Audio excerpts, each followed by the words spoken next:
নহয় তাৰ কাৰণে আমি অনুৰোধ জনাইছোঁ। তেখেতক উষ্ম আদৰণি জনাইছোঁ। আমাৰ ৭৫তম মহাৰাজ জয়ন্তী বৰ্ষৰ উদযাপন সমিতিৰ তৰফৰ পৰা অসমৰ স্বনামধন্য কণ্ঠশিল্পী মাননীয় দীপলীনা ডেকা আমাৰ মাজত আহি উপস্থিত হৈছেহি।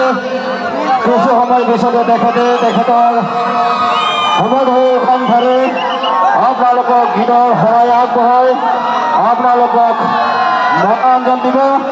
গতিকে আপোনালোকে তেখেতৰ উষ্ম আদৰণি জনাওক। সকলোৱে আমি বিহু উদযাপন সমিতিৰ তৰফৰ পৰা তেখেতক উষ্ম আদৰণি জনাইছোঁ। ৭৫তম মহাৰাজ জয়ন্তী বৰ্ষৰ বাইকন আঞ্চলিক ৰঙালী বিহু উদযাপন সমিতিয়ে আমাৰ মৰমৰ কণ্ঠশিল্পী অসমৰ স্বনামধন্য কণ্ঠশিল্পী শ্ৰীযুত দীপলীনা ডেকা আমাৰ মাজত আহি উপস্থিত হৈছেহি। কিছু সময় পিছতে তেখেতৰ সমধুৰ কণ্ঠৰে তেখেতৰ গীতৰ শৰায়ে আপোনালোকক আপ্লুত কৰিব। কিছু ধৈৰ্য আৰু কিছু সংযমৰ প্ৰয়োজন। সেই সকলো বিহুপ্ৰেমী ৰাইজক আমি বিনম্ৰভাৱে অনুৰোধ জনাইছোঁ তেখেতে প্ৰৱেশ কৰাৰ সময়ত যাতে কোনো ধৰণৰ অপ্ৰীতিকৰ পৰিস্থিতিৰ সন্মুখীন হ'বলগীয়া নহয়, সেই সকলোকে ধৈৰ্য আৰু সহনশীলভাৱে তেখেতক উষ্ম আদৰণি জনোৱাৰ বাবে আমি বিনম্ৰভাৱে অনুৰোধ জনাইছোঁ। আমি বিহু উদযাপন সমিতিৰ তৰফৰ পৰা গৌৰৱে ঘোষণা কৰিছোঁ।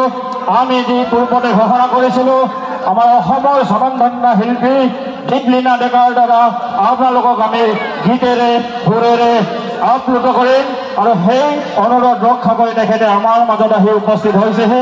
আৰু তেখেতক আমি কিছু সময় পিছতে আপোনালোকৰ অনুষ্ঠান মহাৰাজ জয়ন্তীৰ সাংস্কৃতিক সন্ধিয়াৰ বিহু মঞ্চত তেখেতক আমি তেখেতৰ গীত পৰিৱেশন কৰাৰ কাৰণে আপোনালোকৰ মাজলৈ ঠেলি পঠিয়াম।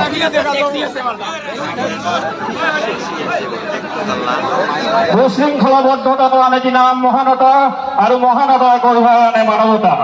সেই সকলোকে সুশৃংখলাবদ্ধভাৱে আমাৰ বিহু বাকৰিত উপস্থিত হয় যাতে তেওঁলোকে আমাৰ আজিৰ এই সাংস্কৃতিক সন্ধিয়া উপভোগ কৰে। ধন্যবাদ। আপোনালোকৰ মাজত আহি উপস্থিত হৈছেহি আমাৰ মৰমৰ কণ্ঠশিল্পী, আপোনালোকৰ চিৰপৰিচিত কণ্ঠশিল্পী দীপলীনা ডেকা।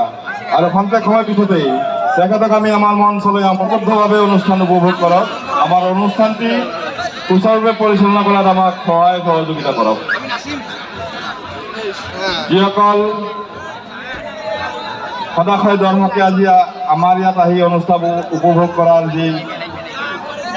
কৰাৰ বাবে আহিছে তেওঁলোকলৈ আমি আন্তৰিক ধন্যবাদ আৰু কৃতজ্ঞতা জনাইছোঁ। আশা ৰাখিছোঁ আপোনালোকৰ সুশৃংখলাবদ্ধতাই আমাৰ এই অনুষ্ঠানৰ সফলতাৰ মাপকাঠি হ'ব।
আপোনালোকৰ মাজলৈ আহি আছে আমাৰ মৰমৰ শিল্পী দীপলীনা ডেকা।